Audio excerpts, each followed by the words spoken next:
سکتا ہے۔ اے ایمان والو، انہیں اپنا دوست نہ بناؤ، اس لیے کہ یہودی اور عیسائی آپس میں ایک دوسرے کے دوست ہیں، اتنا بھی کافی تھا۔ لیکن اللہ تبارک و تعالی نے معیار ہی بدل دیا اور اتنا بڑا حکم ارشاد فرمایا۔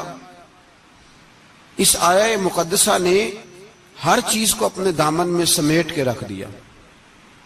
یہودی اور عیسائی کو اپنا دوست نہ بناؤ، اس لیے کہ وہ آپس میں ایک دوسرے کے دوست ہیں۔ تو بات اتنی بھی کافی تھی، لیکن فرمایا اللہ تعالیٰ نے وَمَن يَتَوَلَّهُم مِّنكُمْ،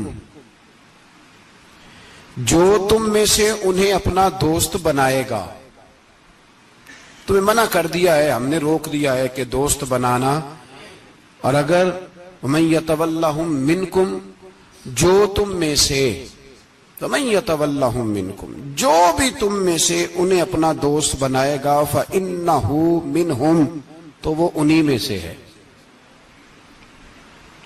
تمہیں بتا دیا ہے کہ دوست یہودی اور عیسائی کو کبھی دوست بنانا، اور اگر بناؤ گے تو پھر تم، اور پھر جو قرآن مجید نے بات اس آیہ مقدسہ کو جو ختم فرمایا تو فرمایا ان اللہ لا یہدی القوم الظالمین، بے شک اللہ ظالموں کی قوم کو ہدایت نہیں دیتا۔ ظلم کرنے والوں کے نصیب میں ہدایت نہیں ہوتی، وہ ظلم کرتے رہتے ہیں اور انہیں سمجھایا جائے تو مانتے بھی نہیں، اس لیے کہ ہدایت ان کا نصیب نہیں ہوتی۔ میرے بھائی، دنیا میں بد نصیب ہے وہ شخص جو غلطی کرتا ہے اور پھر مانتا بھی نہیں، اور دنیا میں کم ظرف ہیں وہ لوگ، کم ظرف جو اپنے ظالم ہونے کے باوجود ظلم پر وضاحتیں پیش کرتے ہیں، اپنی غلطیوں کا اعتراف کرنے کی بجائے ان پر دلیلیں دیتے ہیں، چھوٹے ظرف کے لوگ۔ اللہ تبارک و تعالیٰ نے فرمایا یہودی اور عیسائی کو کبھی دوست نہ بنانا۔ میرے بھائیوں، میرے بزرگوں، میرے دوستوں، ہمارا دین تعصب سے پاک ہے لیکن تسلب کا حامی ہے۔ تعصب کا مطلب یہ ہوتا ہے کہ کہنا مار دو دوسرے کو، برداشت ہی نہ کرو، اور تسلب کا مطلب یہ ہوتا ہے کہ اپنے دین میں پختہ ہو جاؤ، اپنے دین میں پکے ہو جاؤ۔ اب ہم نا ہر روز نماز کی نیت باندھتے ہیں، اللہ اکبر، سورۃ فاتحہ پڑھتے ہیں، اہدنا الصراط المستقیم صراط الذین انعمت علیہم، اتنی بھی بات بڑی تھی، کافی تھی۔ اے اللہ ہمیں صراط مستقیم پہ چلا اور ان لوگوں کے رستوں پہ چلانا جن پر تو نے انعام کیا، بڑی بات تھی، مثبت بات ہو گئی، منفی بات کی ضرورت نہ تھی۔ لیکن اللہ تبارک و تعالیٰ نے فرمایا کہ جہاں تم مجھ سے یہ دعا مانگو نا کہ صراط الذین انعمت علیہم، یا اللہ ان لوگوں کے رستوں پہ چلا جن پر تو نے انعام کیا، انبیاء، صلحاء، اتقیاء، صوفیاء، اولیاء، جہاں یہ دعا مانگنی ہے نا، ساتھ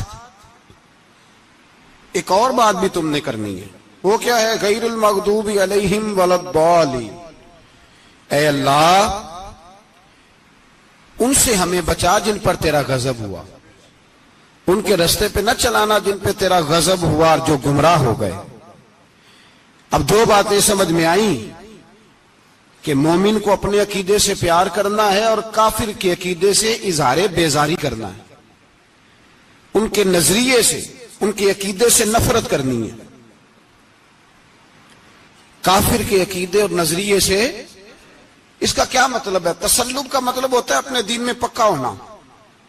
دو تین جملوں میں بات سمجھاتا ہوں، اگر آپ کی سمجھ میں آئی تو بڑا بہتر ہوگا۔ دو تین جملوں میں، تسلب پکا ہونا، اس کا کیا مطلب ہے؟ اس کا مطلب یہ ہے کہ اپنی آنکھوں پر جو تم نے اینک لگانی ہے وہ دین کی اینک لگانی ہے، جو چیز بھی دیکھنی ہے وہ دین کی آنکھ سے دیکھنی ہے، جو کچھ بھی تم نے چاہنا ہے، بڑی بات کر رہا ہوں اگر آپ سمجھے تو، جو بھی تم نے دیکھنا ہے دین کی اینک سے دیکھنا ہے، جو تم نے چاہنا ہے وہ دین کے دل کے ساتھ چاہنا ہے، اور جو تم نے سوچنا ہے وہ دین کے دماغ کے ساتھ سوچنا ہے.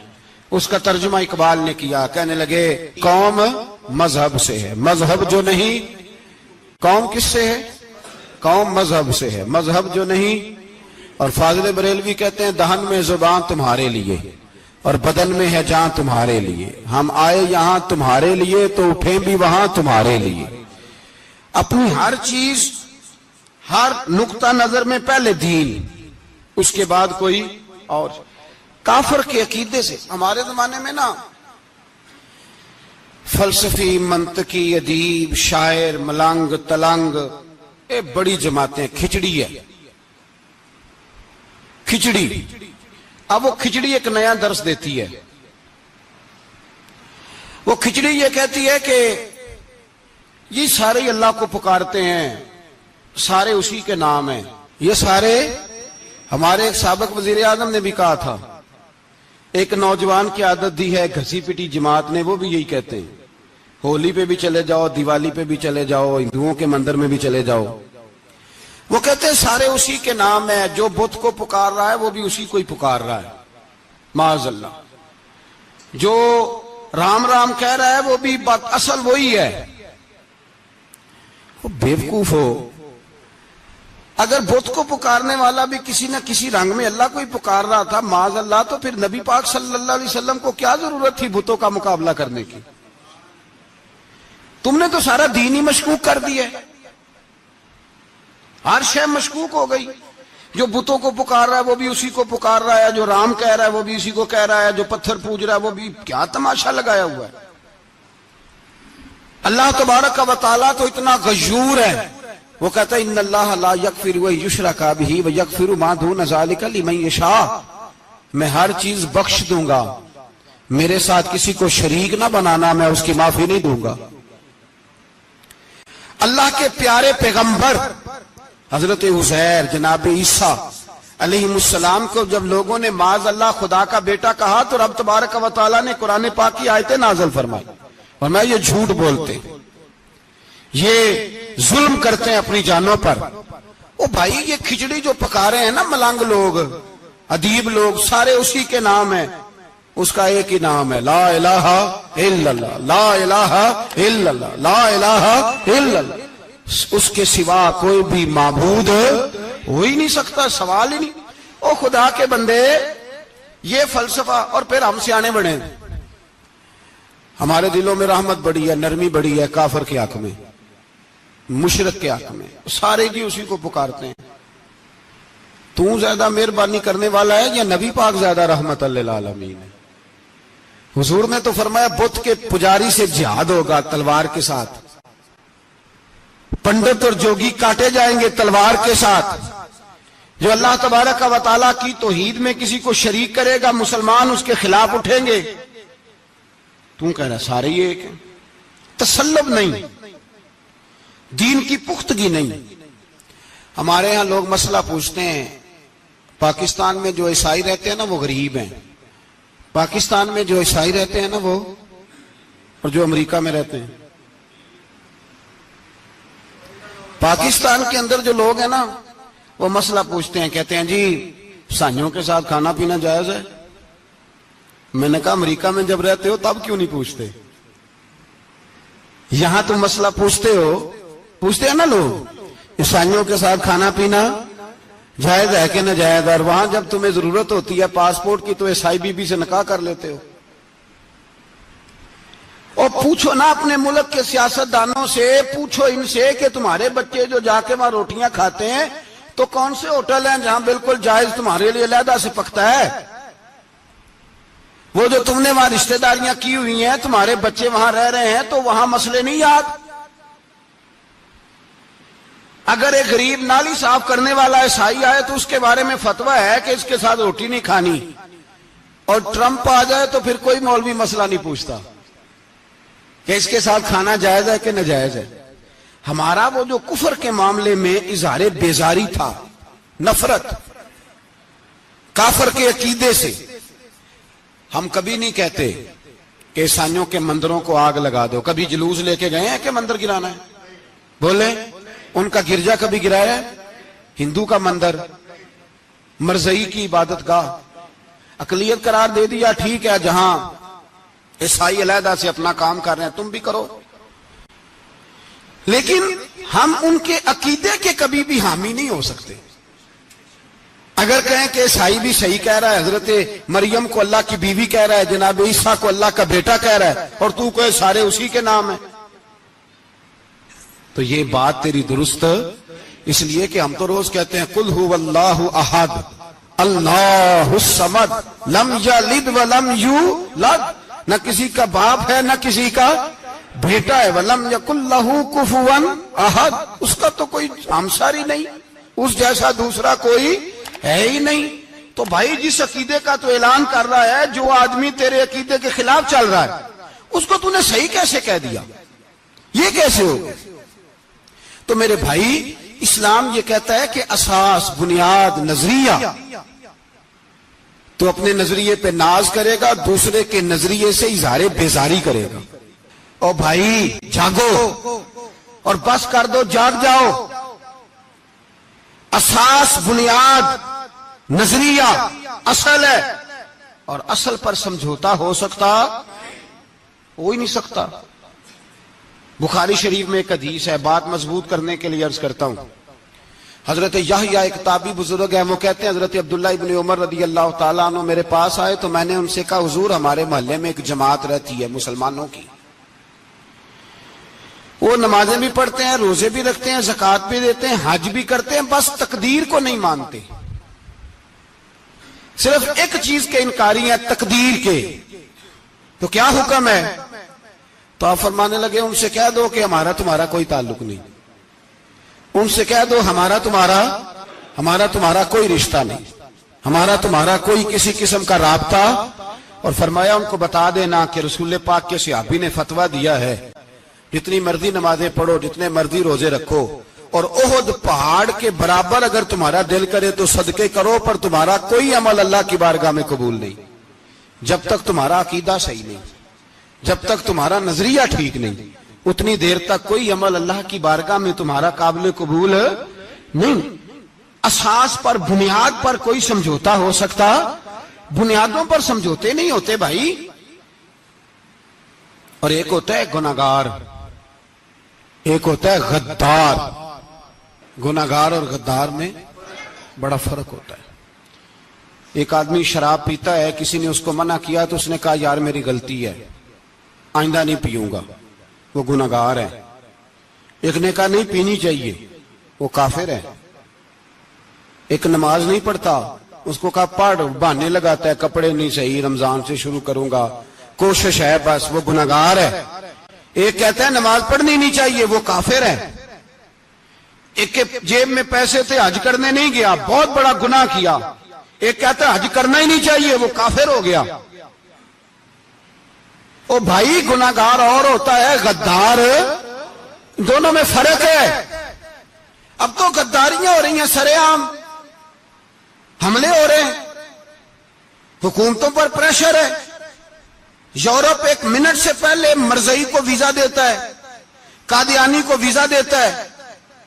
یہ سپر کافر ہے قادیانی اور مرزئی، اور بڑی ذمہ داری سے کہہ رہا ہوں، یہ کل بھی کافر تھے، آج بھی، کل بھی کافر تھے اور آج بھی، اور قیامت تک۔ اور اگلی بات سن لو، من شکا فی کفر ہی فقد کفر، جو ان کے کفر میں شک کرے وہ بھی کافر ہے۔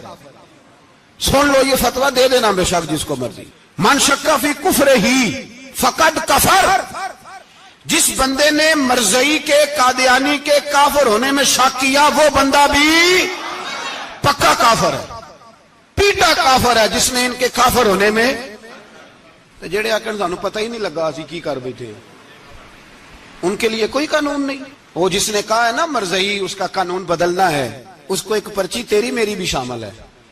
ایسے ہی نہ کہنا کہ وہ بڑے بے ایمان نکلے، کافر نکلے، تو نے بھی ٹھپا لگایا ہے، تو ساتھ ہے، تو شامل ہے۔ جب قومی اسمبلی میں یہ قرارداد پیش ہو رہی تھی تو ان کو ووٹ دینے والے ان کے گناہ میں شریک تھے، مجرم تھے، ساتھ شامل تھے، ان کو معافی نہیں ملے گی، ان کو لمبی توبہ کرنی پڑے گی اللہ کی بارگاہ میں، انہیں آنسو بہانے پڑیں گے ان کو ٹھپے لگانے کی وجہ سے۔ بچ نہ جایا کرو کہ حکمران برے ہیں تو ہم بڑے نیک پرہیزگار ہیں. چھپے لگانے والے ساتھ شریک ہے جرم. کہتے پتہ ہی نہیں چلا. کیسے پتہ نہیں چلا؟ کیسے پتہ نہیں چلا؟ یہ تو جو مدہوش ہوتے ہیں انہیں پتہ چل جاتا ہے یہ نبی پاک کی عزت کی بات ہو رہی ہے. بندہ مدہوش ہو نا، مدہوش بے ہوش ہو مسلمان، رسول اللہ کی بات ہو تو اس کی بھی آنکھیں کھل جایا کرتی ہیں. اور تم جاگتے پڑھے لکھے اسمبلیوں میں بیٹھے مالدار، تم پتہ ہی نہیں چلا قانون بدل گیا، خبر ہی نہیں ہوئی. یہ دھوکہ کسی اور کو دینا. ہم تمہارے ان دھوکوں میں آنے والے کہ کسی اور کو سنانا کہانیاں. ہمیں نہیں سمجھ آتی تمہاری کہانیاں. کہتے غلطی ہو گئی، بھول گئے. اور وزیر اعلیٰ صاحب کہتے ہیں اس کو نکال دینا چاہیے. کس نے نکالنا ہے نا تماشا. کہتے ہیں اس کو نکال دینا چاہیے جس نے اس قانون میں. تو کس نے نکالنا ہے؟ حکومت تو آپ کی ہے، تو کون نکالے گا؟ شرم کرو، مر جاؤ ڈوب کے. یہ تمہارا طریقہ ہے؟ جرم کرتے ہو اور جرم کر کے کہتے ہو نہیں نہیں نکال دینا. کون نکالے گا؟ نکالو پتہ چلے تمہارا. امیر ملت پیر جماعت علی شاہ صاحب محدث علی پوری رحمت اللہ علیہ، پیر صاحب فرماتے ہیں جب پاکستان بن رہا تھا تو ہم نبی پاک صلی اللہ علیہ وسلم کی عظمتیں بیان کیا کرتے تھے. ہم کہتے تھے لوگوں پاکستان بنے گا تو اس میں نبی پاک کا نظام آئے گا، غریب امیر کا فرق مٹ جائے گا، اس میں کوئی برادری نہیں ہوگی، ایک برادری ہوگی جس کا نام مسلمان ہوگا. اس میں چھوٹا بڑا امیر غریب ایک ہی صف میں کھڑے ہو گئے، محمود و ایاز، نہ کوئی بندہ رہا نہ کوئی بندہ نواز. یہ پاکستان ہوگا. اور کہتے ہیں ہندو پنڈت تقریریں کرتے تھے وہاں نبی پاک کا نظام نافذ ہوگا، معاذ اللہ ہاتھ کٹیں گے، گردنیں کٹیں گی، بڑا وہ معاذ اللہ مخالفت کرتے تھے. وہ کیا پتا تھا کہ بعد میں یہاں بھی سارے وہی تماشے ہوں گے جو وہ کہہ رہے ہیں. تو پیر صاحب کہتے ہیں کہ جگہ ہندوؤں کا جلسہ تھا، ہندوؤں کا پنڈت تقریر کر رہا تھا، وہاں سارے ہندو بیٹھے تھے. تو اس پنڈت نے نا تقریر کرتے کرتے نبی پاک کی شان میں کوئی بے ادبی کر دی معاذ اللہ. چونکہ سارے ہندو تھے، کوئی مسلمان نہیں تھا. ایک ملنگ بیٹھا تھا دور، اس نے دوری ڈنڈا پکڑا ہوا تھا اور کوئی اپنی موج کا کام کر رہا تھا. آپ کو پتا ہے ان کے پاس جو ڈنڈا ہوتا ہے بڑا رنگین ہوتا ہے، کوئی اسپیشل بنایا ہوتا انہوں نے. تو بیٹھا تھا ملنگ. میں نے کہا بے ہوش بھی ہو نا، جو بے ہوش ہو مسلمان، رسول اللہ کا نام آئے تو اس کی بھی آنکھیں کھل جایا کرتی ہے. تیری بند کی باندھی رہ گئی ہے، کیسے ہو گیا؟ ہاتھ میں ڈنڈا تھا اور وہ اپنے کام لگا ہوا تھا. جب اس کے کانوں میں سپیکر کی آواز آئی نا کہ نبی پاک کے بارے میں بات کی ہے، تو ڈنڈا اٹھایا، پیچھے سے اسٹیج پہ چڑھ گیا. اور ہندوؤں نے سمجھا ملنگ آدمی ہے، اس نے کیا کرنا ہے. آیا پنڈت کے پاس اور وہ کہتا ہے میں نے 3 ڈنڈے اتنی زور سے مارے کہ چوتھے کی ضرورت ہی نہ پڑی. اتنی زور سے 3 ڈنڈے سر پہ مارے کہ چوتھے کی ضرورت ہے اس کی پھر آواز ہی نکلی، مر گیا وہ. مجھے پکڑا جیل میں پھینک دیا. امیر ملت پیر جماعت علی شاہ صاحب کہتے ہیں میں امرتسر کی جیل میں ملنے گیا اور میں نے اس کے سامنے کھڑے ہو کے کہا، میں نے کہا بیلیا، نہ تو نماز پڑھے، نہ تو روزہ رکھے، نہ تو مسجد آئے، نہ تو کوئی اور کام کرے، اور اتنا بڑا تو نے کام کیا، گستاخ مار دیا. تو پیر صاحب کہتے ہیں وہ ملنگ اپنے پیروں پہ اٹھ کے کھڑا ہو گیا اور اس کی آنکھوں میں آنسو تھے اور میری طرف دیکھ کے کہنے لگا پیر جی میں نے لمیاں گلاں تے نہیں آندیاں، میں ان پڑھا چوکھا تے نے مینوں پتا گناہگار ہاں، بڑا گناہگار ہاں، بڑا گناہگار ہاں، بڑا گناہگار، بڑا گناہگار ہاں، پر قسم اللہ دی عزت دی میں گناہگار ہاں پر اپنے نبی دا غدار نہیں، گناہگار ہاں پر رسول اللہ دا غدار. کوئی بات نہیں، اگر کوتاہیاں کرتا ہوں تو اب یہ تو نہیں نہ ہو سکتا کہ اونچی اور سچی سرکار کی کو میرے سامنے بے ادبی کر کے چلا جائے. یہ تینوں پتہ ہی نہیں لگا، تو کہتا خبر ہی نہیں ہوئی، کب ہو گیا پتہ ہی نہیں تھا. وضاحتیں دیتا پھرتا ہے. اور کچھ مولوی ملا جو دھبا ہے دین کے نام پہ وہ وضاحتیں دیتے پھرتے ہیں، کہتے ہیں مناظرے کر لو، شرم کرو. دین کے نام پر ووٹ مانگ کے اسمبلیوں میں جاتے ہو اور وہاں جا کے ان بھائی مانوں کی گودوں میں بیٹھ جاتے ہو، تمہیں حیا نہیں آتی. اور نبی پاک کی بات ہے تو پھر بھی تمہاری غیرت جوش نہیں مارتی، پھر بھی دلیلیں دیتے پھرتے ہو. میرے رسول پاک علیہ الصلوۃ والسلام کے غلاموں یاد رکھو، دین میں تسلط پیدا کرو، مضبوطی. کل لوگ مسئلے پوچھا کرتے تھے کہ صحابی کا اہل بیت کا بے ادب ہے تو اس کے جنازے پہ جائیں کہ نہ جائیں. اب نہیں لوگ پوچھتے، اب ہمارے دلوں میں فتوے زیادہ آ گئے ہیں، مرضی کرتے پھرتے ہیں. ہمارا بچہ کسی بد مذہب کی مسجد میں جاتا ہے ہم کہتے ہیں نہیں نہیں ویسے ہی جاتا ہے. تجھ سے پوچھا جائے گا، اس دن پتا چلے گا، جس دن تم مرے گا تو تیرے لیے دعا بھی نہیں کرے گا، تیری قبر پہ بھی نہیں جائے گا، تجھے پتا چلے گا اس دن کہ ویسے ہی جاتا ہے کہ ایسے جاتا ہے. کوئی پابندی نہیں، کوئی تسلط بھی نہیں، عقیدے میں ایمان میں کوئی پختگی نہیں، ہمیں خیال ہی نہیں کہ کدھر جا رہی ہیں اولادیں، سوچتے ہی نہیں ہم. خیال ہونا چاہیے، سمجھ ہونی چاہیے. میرے رسول پاک علیہ الصلوۃ والسلام کے صحابہ میں تسلط تھا، تسلط. سگی اماں بھی اگر بے ایمان ہوتی تھی تو صحابہ قریب نہیں آنے دیتے تھے. حضرت اسماء بنت ابی بکر صدیق، ان کی ماں مشرکہ تھی. جناب صدیق اکبر کی ایک زوجہ حضرت ابو بکر نے طلاق دے دی. کچھ عرصے کے بعد وہ اپنی بیٹی کو ملنے آئی، ماں بیٹی سے ملنے آئی تو حضرت اسماء بنت ابو بکر کو پیغام بھیجا، کہا بیٹے میں تجھے ملنا چاہتی ہوں. تو کہا اماں ذرا ٹھہر جا، پہلے میں اپنے نبی سے پوچھ لوں. پہلے اپنے، ماں بعد میں ہے، نبی پہلے ہے. پہلے حضرت اسماء حضور کی بارگاہ میں گئی، یا رسول اللہ میری اماں ملنا چاہتی ہے اور مشرکہ ہے، حکم کیا ہے؟ فرمایا تو ماں کی حیثیت سے مل سکتی ہے. انہوں نے تو سگے ماں باپ سے ناطے توڑ لیے، سگے رشتہ داروں سے، اور تو ان سے دوستیاں ختم نہیں کر سکتا، تیرا تعلق بھی نہیں. نہیں، سارے اسی کو پکارتے ہیں، سارے ایک ہی ہیں. یہ تماشے کسی اور کو دکھانا، یہاں رسول اللہ کے غلام بستے ہیں. ہمارا عقیدہ بڑا پختہ ہے، بڑا پختہ، بڑے پختہ نظریات کے لوگ اللہ نے اس دھرتی کو عطا فرمائے. اس زمین نے بڑے کامل مومن پیدا کیے. بھائی یاد رکھو، رسول پاک علیہ الصلوۃ والسلام کے غلاموں میں اپنے دین کے لیے تسلط تھا، پختگی تھی، کفر سے بیزار رہتے تھے. اگر سب کو ایک میں ایک ہی کرنا تھا تو پھر اتنی لمبی چوڑی جدوجہد، امیر حمزہ کا کلیجہ نکل گیا، کان کٹ گئے، سب کچھ ہو گیا، اور آج تم ان شہیدوں کی لاشوں پہ کھڑے ہو کے کہتے ہو کہ یہ تو ایسے ہی کٹ گئے. مذاق ہے یہ؟ کوئی مذاق ہے؟ اصل بات بتاؤں آپ کو کیا ہے؟ دین مفت میں ملا ہے، اور جو شے مفت مل جاتی ہے اس کی قدر نہیں ہوتی. قدر دین نبی دا ایک ہی جانن دنیا دار کمینے، دین نبی دا جانن والے سونگے وچ مدینے. تجھے کیا پتا، تجھے کیا خبر اس دین کی؟ تجھے خبر ہی نہیں میرے رسول پاک کا پسینہ کتنا بہا ہے. کبھی تیرا پھیرا لگے تو احد کے پہاڑ سے جا کے پوچھنا نبی پاک کا خون کتنا بہا ہے.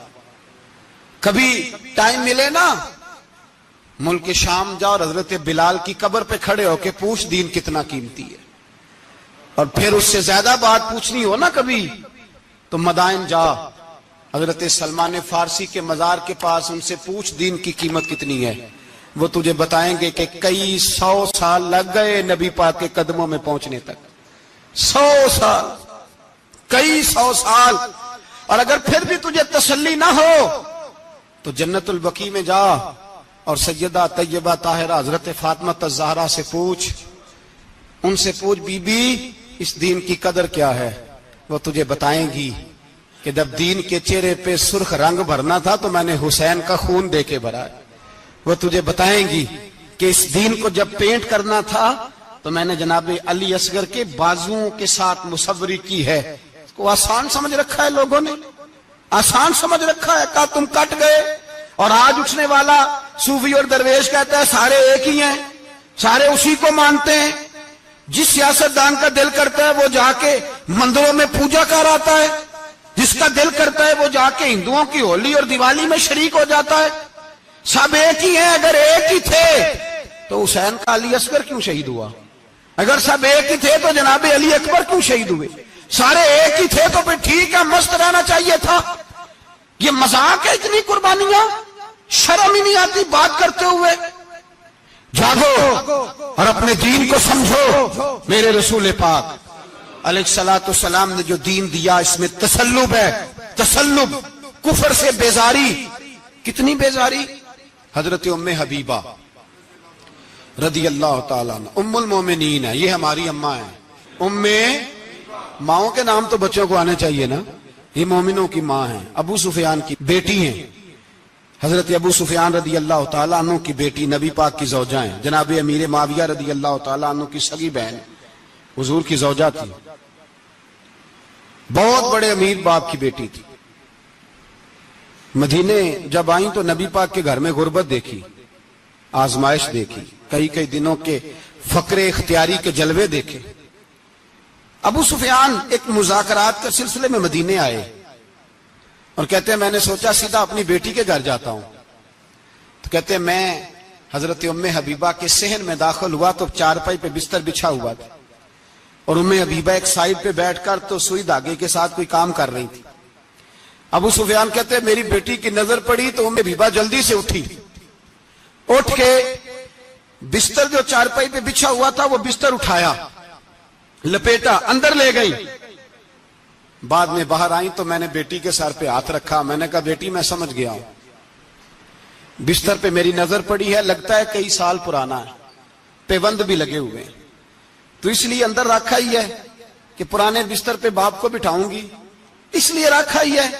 تو بیٹی امیر گھر سے آئے تو غریب گھر میں اس کی شکایتیں ختم نہیں ہوتی، پر دین کے ساتھ تسلط ام المومنین کا، پختگی اور کفر سے بیزاری، کہنے لگی ابا جی ابھی آپ کافر ہیں نا، تو آپ کی سوچ ابھی بدلی نہیں، میں اس لیے نہیں بستر اندر رکھ کے آئی کہ آپ کے قابل نہیں تھا، میں تو اس لیے رکھا ہوں کہ وہ میرے نبی کا پاک بستر ہے اور آپ ناپاک ہیں، وہ پاک بستر ہے۔ انما المشرکون نجس، مشرک ناپاک ہوتا ہے، باپ ہونا علیحدہ بات ہے، لیکن میرے دل میں باپ کی قدر بعد میں ہے میرے دل میں، اور رسول اللہ کے بستر کی قدر پہلے ہے، رسول اللہ کی نہیں، رسول اللہ کے بستر کی قدر ہے کہ باپ بیٹھ نہ جائے۔ اتنی نفرت مشرک سے، اتنا اظہار، وہ باپ بھی ہو تو اتنی نفرت، لوگوں نے پیچے ڈالے ہوئے ہیں پیار کے، محبت کی پینگیں چڑھا رہے ہیں، اور سارے یہ کہیں گے سب صحیح ہے، اور ہمارے دلوں میں نرمی، ہمارا اپنا جوان باہر جاتا ہے، وہ یہ نہیں دیکھتا کہ میں جس سے شادی کرنے لگا ہوں نیشنلٹی زیادہ ضروری ہے کہ ایمان، پیسے زیادہ ضروری کہ ایمان، دین زیادہ ضروری کہ دولت۔ عجیب تماشا ہے، بیچتے پھرتے ہیں، فار سیل کر دیا مذہب کو، تسلب ہی نہیں، کوئی خیال ہی نہیں، توجہ ہی نہیں ہماری۔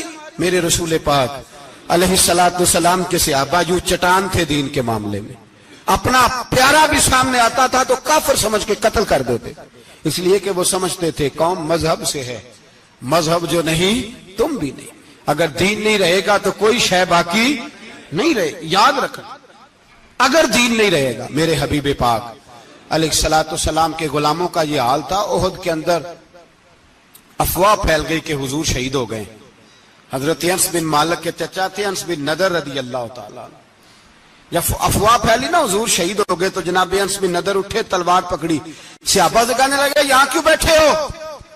کہا حضور شہید ہو گئے، ہم کیا کریں؟ فرمایا حضور شہید ہو گئے تو ہم زندہ رہ کے کیا کریں گے؟ یہاں کیوں بیٹھے ہو؟ ہمارا جینا بھی مصطفیٰ کے لیے، مرنا بھی مصطفیٰ کے لیے، اگر حضور علیہ الصلوۃ والسلام وصال کر گئے تو اٹھو، ان بے ایمانوں سے لڑتے ہیں جنہوں نے مصطفیٰ کو شہید کیا ہے، اٹھو۔ حضرت انس بن نضر میدان میں نکلے، اس طرح لڑے کہ صحابہ کہتے ہیں نہ زخموں کی پرواہ، تیر برستے رہے پرواہ کوئی نہیں، تلواریں چلتی رہی پرواہ کوئی نہیں، ان کے وجود پر نیزوں کے زخم آتے رہے پرواہ کوئی نہیں۔ حضرت انس بن نضر اتنا لڑے کہ شہید ہو گئے، اور جب شہادت کے بعد ان کی لاش دیکھی تو 80 زخم نظر آئے، تلواروں کے، نیزوں کے 80 زخم۔ حضور کے لیے ان لوگوں نے جانیں دے دی، پرواہ ہی نہیں کی۔ یہاں اس مسئلے کو ہمارے ہاں لوگ سمجھتے ہی نہیں۔ ختم نبوت کا مسئلہ بڑا حساس مسئلہ ہے۔ ما کان محمد ابا احد من رجالکم ولکن رسول اللہ وخاتم النبیین۔ ہم ختم بھی پڑھے نا کسی کا تو اس میں بھی ختم نبوت والی آیت پڑھتے ہیں، اس لیے کہ یہ بنیادی مسئلہ ہے۔ ہم لوگوں کو بتاتے ہیں کہ جو مرنے والا گیا ہے نا دنیا سے، وہ نبی پاک کی ختم نبوت کا اعلان کرتا ہوا گیا ہے۔ ہم لوگوں کو یہ بات بتلاتے ہیں، میرے حبیب پاک علیہ الصلوۃ والسلام کی 150 کے قریب حدیثیں ہیں کہ میں آخری نبی ہوں، میرے بعد کوئی نبی نہیں ہے۔ 150 کے قریب حدیثوں میں حضور نے ارشاد فرمایا، جگہ جگہ محبوب پاک نے وضاحت فرمائی کہ میں آخری نبی ہوں، میرے بعد کوئی نبی ہو سکتا، وضاحت۔ اور ہمارے علماء نے لکھا ہے جو دعویٰ کرے کہ میں نبی ہوں، اور جس بندے نے اس سے یہ کہا کہ چل کوئی دلیل دکھا، وہ بھی کافر ہو گیا، وہ بھی کافر۔ کیوں تو نے یہ سوال کیا؟ یہ حساس نوعیت کا مسئلہ ہے۔ میرے رسول پاک علیہ السلام کے غلاموں نے ایک پیغام دیا ہے ہمیں، اس پیغام کو یاد رکھنا۔ حضرت سعد بن ربیع رضی اللہ تعالیٰ عنہ کو احد کے میدان میں اتنے زخم لگے کہ اٹھا نہیں جاتا تھا۔ نبی پاک صلی اللہ علیہ وسلم نے فرمایا جاؤ کو میرے سعد بن ربیع کا پتہ کرو وہ کہاں ہے۔ صحابہ آئے تو فرماتے ہیں جب ہم ان کے پاس پہنچے تو ان کی روح پرواز کر رہی تھی، آخری لفظ انہوں نے ادا کیے، کہنے لگے ادھر آؤ صحابہ ادھر آؤ، میری وصیت سن لو۔ ہم قریب گئے، ہم نے کہا شاید بچوں کے بارے میں، اولاد کے بارے میں، گھر کے بارے میں کوئی وصیت کریں گے۔ تو حضرت سعد بن ربیع نے وصیت فرمائی، کہنے لگے جا کے نبی پاک کے غلاموں کو میرا پیغام دے دینا، جا کے امت مسلمہ کو میرا پیغام دے دینا کہ مسلمانوں اگر تم میں سے ایک بھی زندہ ہوا اور نبی پاک کی ناموس پر کوئی حرف آیا تو پھر اللہ کی بارگاہ میں تمہارا کوئی عذر قبول نہیں کیا جائے گا۔ یہ میدان احد میں سر سے لے کر پاؤں تک زخم لگے ہوئے ایک صحابی کا پیغام ہے امت مسلمہ کے نام۔ حضرت سعد بن ربیع رضی اللہ تعالیٰ عنہ فرمانے لگے میں مرتے وقت مسلمانوں کو پیغام دے کے جا رہا ہوں کہ اگر حضور کی عزت پر، ناموس پر، نبی پاک صلی اللہ علیہ وسلم کی ذات پر ذرا سا بھی حرف آیا اور مسلمان زندہ ہوئے، اور پھر اگر وہ سمجھیں کہ ہمیں اللہ کی بارگاہ سے معافی مل جائے گی، تو یاد رکھنا رب ہر بات معاف کرے گا، اس بات میں تمہیں اللہ معافی، اس میں تمہیں یہ پیغام دیا سعد بن ربیع نے، اور امت کو سمجھایا کہ ہر بات میں کمپرومائز کر لینا، رسول اللہ کی ذات کے بارے میں کمپرومائز نہ کرنا۔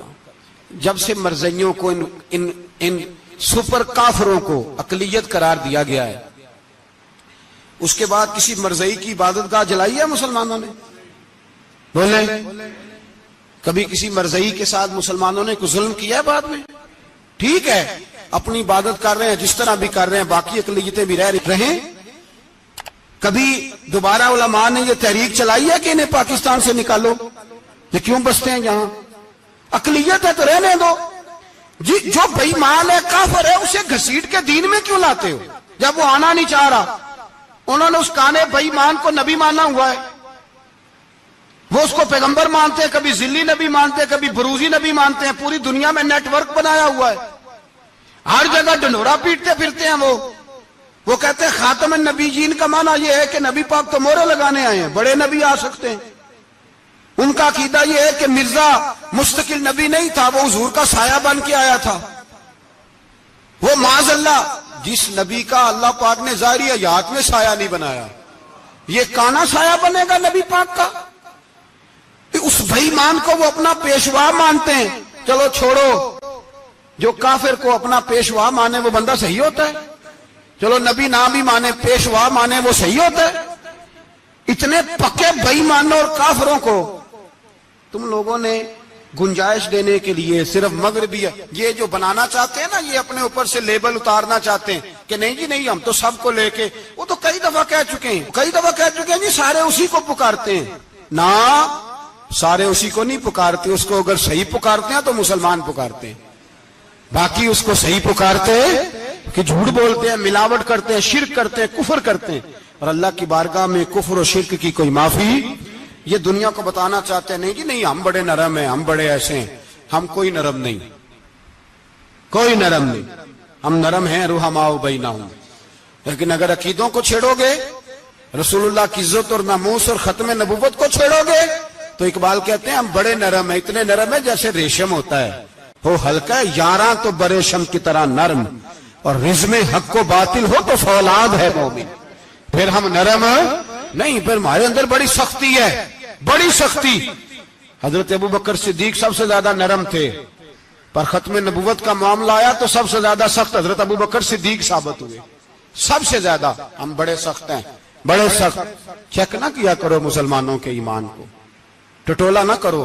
میری آپ سے بھی اپیل ہے کہ ایسے ہی کو بندہ اگر آپ کے گھر آ جائے نا اور آ کے کہے میں فلاں صاحب ہوں، تو روب میں نہ آیا کرو، اس سے پہلے پوچھا کرو یوں تو سید بھی ہو، مرزا بھی ہو، افغان بھی ہو، تم سبھی کچھ ہو، بتاؤ کہ مسلمان بھی ہو۔ بس کر دیں، اب بس کر دیں، ان لوگوں کے ہاتھ مضبوط کر دیں جو ہاتھ بڑھاتے ہیں تو نبی پاک کی ختم نبوت پہ ہی ڈال لیتے، ان کے ہاتھ مضبوط کرنے بند کرو، بند کرو ان ظالموں کے ہاتھ مضبوط کرنے۔ حضور آخری نبی ہیں، بولیے نبی پاک سارے بولیے حضور. حضور کے بعد جو کسی اور کو نبی مانے وہ کل بھی کافر تھا، آج بھی، قیامت تک وہ. جو اس کے کفر میں شک کرے وہ بھی، جو مرزائی قادیانی کے کفر میں شک کرے وہ بھی کافر ہے. مر جائے تو مسلمانوں کے اس قبرستان میں اس کا دفن ہونا جائز ہے، مسلمان کا اس کے لیے تعزیت کرنا جائز ہے، مسلمان کا اس کے دل اس کے حق میں نرمی پیدا کرنا جائز ہے. نہیں، مسلمان کا اس شخص کے بارے میں کسی قسم کی گنجائش دینا جائز ہے. کل بھی کافر تھے، آج بھی کافر ہیں، قیامت تک کافر رہیں گے. مسلمان وہ رہے گا جو کہے گا کہ نبی کی ہر شان کو ہم مانتے ہیں، حضور خاتم النبیین ہے، زبان سے اقرار کرتے ہیں اور دل سے اس پر ایمان لاتے، وہ بندہ مسلمان رہے گا. ہم حکومتوں کو سمجھاتے ہیں اپنی قبریں خراب نہ کرو، اپنی آخرت تباہ نہ کرو، نہ بس تھوڑا سا وقت ہے، تمہارے باپ دادا مر گئے، ان کا نام بھی کوئی نہیں لیتا، تم بھی دنیا سے جاؤ گے. خدا را ہم تمہیں سمجھاتے ہیں، ہم درد مندانہ اپیل کرتے ہیں، اپنی آخرت بچاؤ. یہ اسمبلیاں چند روزہ، یہ حکومتیں چند روزہ. ادھر جا کے دیکھ لو شدرے میں وقت کا بادشاہ لیٹا ہے، لیکن کوئی نہیں جاتا. بادشاہ تھا، اٹھتا تھا تو دنیا اٹھتی تھی، بیٹھتا تھا تو دنیا بیٹھ جاتی تھی. آج ہمارے بہت سارے نوجوانوں کو پتہ نہیں کہ اس کسی بادشاہ کی قبر بھی ہے. بہت بڑا مقبرہ بنا، بڑی سیرگاہ بنی ہے، پر کوئی جاتا نہیں. چند قدم راوی کراس کر کے دیکھ لو، داتا علی اجمیری لیٹے ہوئے. ایک دن کے لیے بھی چھوٹی سی اسمبلی کے ممبر بھی نہیں بنے. میراں نہ امیراں دے دیوے بلدے نہیں صدا فقیراں دے. نہ وہ والی حکومت کرو جس کے بعد تمہاری فاتحہ بھی کوئی نہ پڑھے. اور جا کے دیکھ لے داتا صاحب کی قبر کے چاروں جانب پھٹیاں لگی ہوئی ہیں، سارا دن ساری رات اللہ کا قرآن پڑھا جاتا ہے، دن رات وہاں درود پڑھے جاتے ہیں، ان کو اصالہ ثواب کیا جاتا ہے. یہ والی زندگی جی، واپس آ جا، نہ اپنی آخرت خراب کر، بچ جا، وقت کی حکمران لوٹ آ، رسول اللہ کے قدموں میں بیٹھو، اعلان کرو، بغاوت کرو نبی پاک کے دشمنوں کے خلاف، اور حضور کے سچے غلام بن کے جیو. اگر سچے غلام بنو گے تو حضرت عمر بن عبدالعزیز کی طرح تمہارے تذکرے ممبروں پہ رہیں گے، اور اگر غداری کرو گے، غداری، تو یزید کی طرح تمہاری اپنی اولادیں بھی تمہارا نام نہیں لیں گی، اپنی اولادیں بھی تمہارے تذکرے چھوڑ جائیں گی. یاد رکھنا اللہ کی لاٹھی بڑی بے آواز ہے، کل من علیہ فان، فنا کر دیتا ہے ہر چیز کو. دعا ہے اللہ ہمیں سمجھنے کی توفیق عطا فرمائے.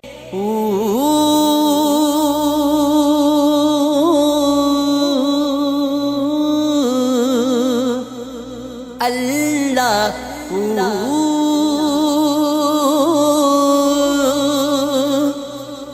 اللہ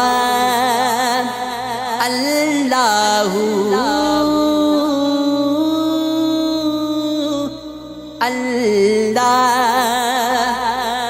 اللہ اللہ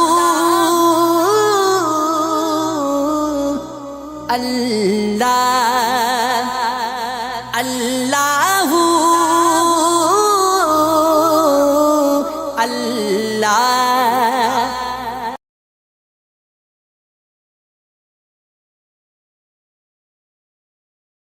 جا میں ماری گئی اڈی مل پیا گریا، جا میں ماری گئی اڈی مل پیا گدیا، تیرے عشق نچایا کر کے تھیا تھیا. تو جھوم جھوم جھوم پیڑا نو میں سینے لاواں تے میں ہسدی جاواں، تپا دے نال لڑ لڑ کے میں لبیاں اپنی چھاواں. دکھ بھی اپنے سکھ بھی اپنے میں تے بس جانا، سب نو سمجھ کے کی کرنا ہے دل نو اے سمجھاواں. تو جو